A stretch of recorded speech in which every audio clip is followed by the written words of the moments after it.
Movie की शुरुआत में हम देखते हैं दो बेस्ट फ्रेंड्स डिंडा और कारा को, जो कि बहुत ही मस्ती कर रही होती हैं। और आज उनका प्लान अपने कुछ दोस्तों के साथ पब जाने का था और डिंडा को नॉर्मल रहना पसंद था, तो कारा उसे अच्छे से तैयार करती है, उसका मेकअप वगैरह करती है। अब दोनों कारा के बॉयफ्रेंड पुत्रा के बारे में बात करती हैं, जो कि कारा से प्यार तो बहुत करता है लेकिन थोड़ा ज्यादा ही ओवर प्रोटेक्टिव नेचर का है। वो दोनों एक दूसरे के नाम का हाफ पेंडेंट भी पहनते हैं, just like made for each other type couple. अब उनके फ्रेंड्स कारा के घर पर आ जाते हैं और वो अपनी मदर के साथ रहा करती थी, जो कि अभी कहीं बाहर गई हुई थी और अगले ही दिन आने वाली थी। तब तक यहाँ पर थोड़ी बहुत पार्टी करके वो लोग पब से भी वापस आ जाएंगे। अब उनके फ्रेंड्स को हम देख पाते हैं, जिसके अंदर सबसे पहले एक कपल है जिनका नाम गैरी और रोजा था। गैरी का एक दोस्त मार्को होता है और इन दोनों के ही साथ एक और कॉमन फ्रेंड विष्णु भी वहाँ पर आ गया था। अब वो लोग पार्टी करने लगते हैं और सभी लोग पूरी तरह नशे में हो जाते हैं और पब नहीं जा पाते। कुछ ही देर के बाद में डिंडा थोड़ी होश में आती है और वॉशरूम जाती है, जिसके पीछे विष्णु भी आ जाता है और उसके साथ में वो इंटीमेट या फिर कहें कि जबरदस्ती करने लगता है, जिससे बचकर वो भागती है और बाहर आकर कारा को ढूंढती है। लेकिन यहाँ पर वो नहीं थी और गैरी और रोजा भी नहीं थे और वो कुछ समझे उससे पहले ही डिंडा वहाँ से अपने घर के लिए निकल जाती है। अब अगली सुबह में कारा की मदर घर आती है तो वहाँ पर कोई भी नहीं था और घर की हालत भी कुछ अच्छी नहीं थी। कारा के रूम के अंदर तोड़फोड़ हो रखी थी, वॉशरूम का शावर ऑन था, कर्टेन्स गिरे हुए थे और थोड़ा सा खून भी वहाँ पर पड़ा हुआ था। अब वो डिंडा को कॉल करती है, जो कि आखिरी रात के हादसे से बहुत ही परेशान थी और वो उससे कारा के बारे में पूछती है, तो उसके बारे में उसे कुछ भी नहीं पता था कि वो कहाँ पर गई है। और वो ये पूछती है कि वो लोग कर क्या रही थी, तो वो डर के मारे सब कुछ नहीं बता पाती। अब कारा को ढूंढते ढूंढते 1 महीना हो जाता है, मीन्स कारा 1 महीने से लापता थी, जो कि कहाँ पर गई है किसी को भी उसके बारे में कुछ भी नहीं पता था। उसके साथ में क्या हुआ किसी को कोई भी जानकारी नहीं थी। डिंडा कारा को ढूंढने की कोशिश कर रही थी और इसी बीच उसकी मुलाकात पुत्रा से होती है, जो कि खुद कारा के खोने से बहुत परेशान था और डिंडा से पूछता है कि आखिर उस दिन हुआ क्या था, जिस पर डिंडा कुछ नहीं बताती। और वो ये भी पूछता है कि क्या वो भाग गई है, जिस पर वो कहती है कि हो सकता है क्योंकि पुत्रा कुछ ज्यादा ही ओवर प्रोटेक्टिव था। जिस पर वो कहता है कि चाहे वो कैसा भी हो, वो कारा को प्रोटेक्ट करने के लिए, उसको खुश रखने के लिए ऐसा किया करता था। जिस पर डिंडा ज्यादा ध्यान नहीं देती और वहाँ से चली जाती है, वो पुत्रा को अच्छा नहीं समझती थी। अब हम कारा की मदर को देखते हैं, जो कि उसको ढूंढते ढूंढते थक चुकी थी और वो थक हार कर एक ओल्ड लेडी के पास जाती है, जिसे सभी लोग ग्रैनी बुलाया करते थे। वो एक शेमन होती है, तो कारा की मदर उससे कारा के बारे में पूछती है और पहले तो वो मना करती है, लेकिन फिर वो मान जाती है और एक रिचुअल करके सच बताती है कि कारा अब मर चुकी है। और ये सुनकर उसकी माँ पूरी तरह से टूट जाती है। अब हम डिंडा को देखते हैं, जो कि अपने घर पर थी, जहाँ पर वो अपने भाई आरी के साथ रहती थी और उसके पेरेंट्स पहले ही इस दुनिया से जा चुके हैं, जिसके बाद से ही वो अकेले ही आरी का पूरा ख्याल रखती थी। वो उसका बर्थडे मनाकर और थोड़ा बहुत मस्ती करके सो जाती है और अगले दिन उसे कारा की मॉम फोन करके मिलने बुलाती है। वो उनसे मिलने जाती है तो वो कारा की पिक्चर पर अगरबत्ती लगा रही थी, ऐसे वो तो जान चुकी थी कि अब वो नहीं रही। और वो डिंडा से पानी लाने के लिए बोलती है, लेकिन टैप से खराब पानी आ रहा था क्योंकि शायद से उनकी टंकी खराब थी, जिसकी कंप्लेंट एक लेडी सेक्रेटरी से भी वो कर रही थी कुछ ही दिन से, क्योंकि उनका पानी वहाँ से नहीं आ रहा था। खैर अब वो वहाँ पर बिना पानी के ही कप लाकर रख देती है और वो दोनों बात करने लगती हैं। और कारा की मदर बोलती है कि वो तो एक्सेप्ट कर चुकी हैं कि अब उनकी बेटी जा चुकी है, बस डिंडा ये बता दे कि आखिर उस रात को हुआ क्या था और कारा कहाँ पर गई, जिससे उनको एक क्लोजर तो मिल जाएगा। लेकिन डिंडा कहती है कि उसे नहीं पता और ये सुनकर वो गुस्सा हो जाती है और अपने रूम में चली जाती हैं। डिंडा अभी बाहर ही थी और उसे उनके रोने की आवाज आती है और वो उन्हें शांत करने के लिए जाती है, लेकिन ये देखती है कि वो हाफ नेकेड होकर रिचुअल कर रही हैं और ये रिचुअल उन लोगों के लिए है जो कि उस रात यहाँ पर थे, और खासकर डिंडा, जिसको पता था कि यहाँ पर हुआ क्या था, लेकिन वो बता नहीं रही थी। हालांकि अभी तक की स्टोरी से हम सब जानते हैं कि डिंडा को कुछ नहीं पता है, लेकिन उसकी माँ की नजरों में उसके सभी दोस्त यहाँ पर दोषी थे। उनका ये मानना था कि सारे के सारे जो दोस्त थे उस रात यहाँ पर थे, वो उसकी बेटी के कातिल हैं। अब डिंडा वहाँ से डर कर भाग जाती है, ये कहते हुए कि वो कारा का पता लगा लेगी, और उसकी माँ के रूम का डोर अपने आप ही लॉक हो जाता है। अब वो रास्ते से जा रही होती है और ग्रैनी की उस पर नजर पड़ती है, जो कि उसको बुलाकर पूछती है कि उसकी फ्रेंड को हुआ क्या है। लेकिन डिंडा कहती है कि उसके साथ तो कोई भी नहीं है और वो आगे चली जाती है। लेकिन हम मिरर में उसके साथ किसी स्पिरिट को देख पाते हैं। अब हम विष्णु को देखते हैं, जो कि अपनी बिल्डिंग की लिफ्ट से ऊपर जा रहा था।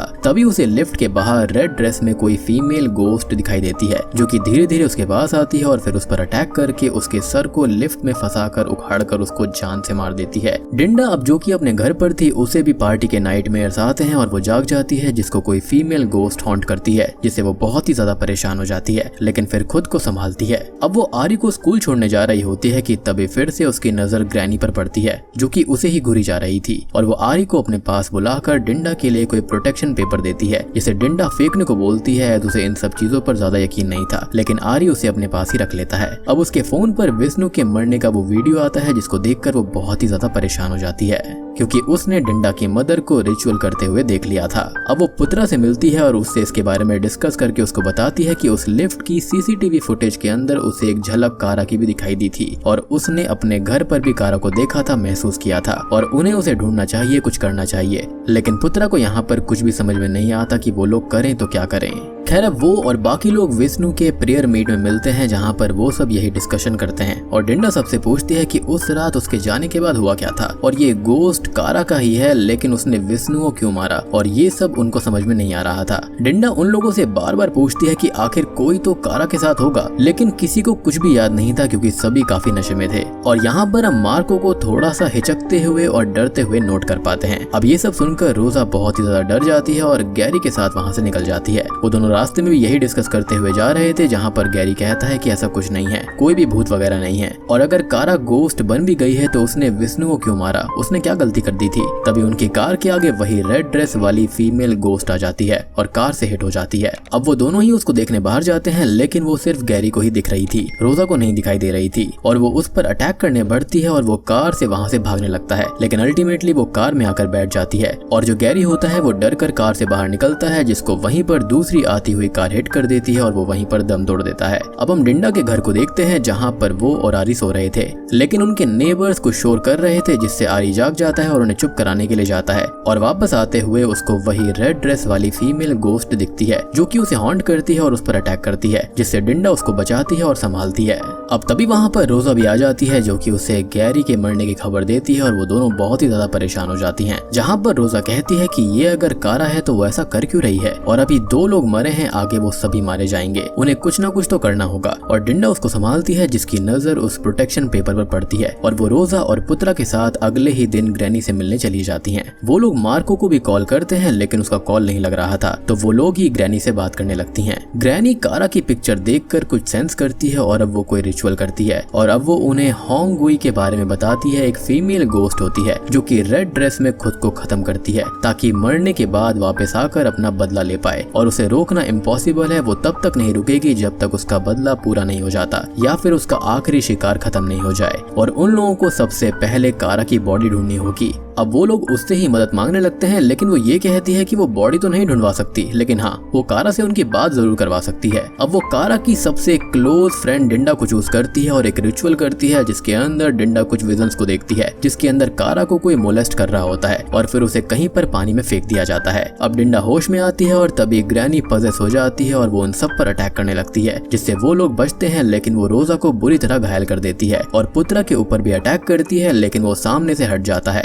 और नीचे गिरकर घायल हो जाता है। अब ग्रैनी ने बीच में पोजेशन से हटकर डिंडा से एक बात बोली थी कि उन्हें सब वहीं मिलेगा जहां पर ये सब शुरू हुआ था, और ये सब असल में कारा के घर के अंदर पार्टी करते हुए ही शुरू हुआ था। तो वो पुत्रा के साथ वहां पर चेक करने जाती है जहां पर उसे कारा की बॉडी तो नहीं मिलती, लेकिन उसकी मदर की हैंग हुई डेड बॉडी मिलती है जो कि रेड ड्रेस पहनी हुई थी। मीन्स यहाँ पर ये होंग गुई की जो स्पिरिट है वो कोई और नहीं बल्कि कारा की ही मदर है जो कि अपनी बेटी के दोषियों से बदला लेना चाहती हैं। हालांकि उनको भी पूरा सच नहीं पता था, और अब तक जिन लोगों को मारा गया है वो होंग गुई के गोस्ट ने ही मारा है, ना कि कारा की स्पिरिट ने। अब अगले सीन में कारा की मदर का फ्यूनरल हो जाता है और सबको यही लगता है कि अब सब कुछ ठीक हो चुका है। पुत्रा डिंडा को उसके घर छोड़ने जा रहा होता है जहाँ पर वो दोनों बात करते हैं। पुत्रा कहता है कि वो वहाँ पर होता तो ये सब नहीं होता, और डिंडा उसको संभालती है। वो उसे कारा का पेंडेंट देती है और वो कहता है कि उसने अपना पेंडेंट घर रख दिया है जब से कारा खोई है।